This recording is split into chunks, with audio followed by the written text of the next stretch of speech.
रूप है तेरे चांद कमल का, उगता गुलाब का फूल। सुबह सवेरा शाम तलक तुम खिलते चमन का फूल।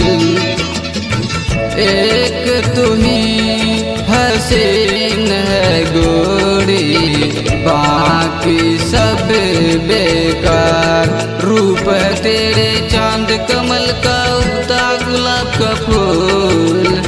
सुबह सवेरा शाम तलक तुम खिलते चमन का फूल। एक तू ही हसीन है गोरी, बाकी सब बेकार।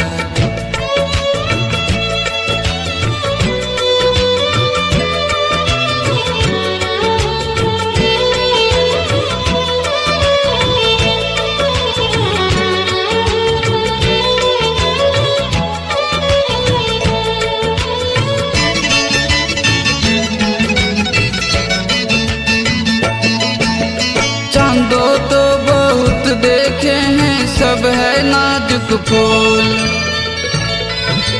तू ही है एक चांद कमल में दिखता सबको फूल। चांदो तो बहुत देखे हैं, सब है नाजुक फूल। तू ही है एक चांद कमल में दिखता सबको फूल। एक तू ही हसीन है गोरी, बाकी सब बेकार।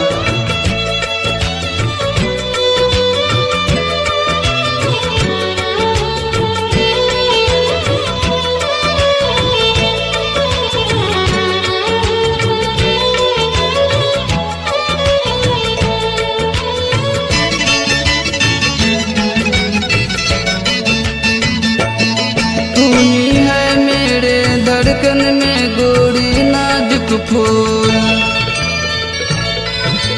तू ही है मेरे धड़कन में गोरी नाजुक फूल। एक तू ही हसीन है गोरी, बाकी सब बेकार।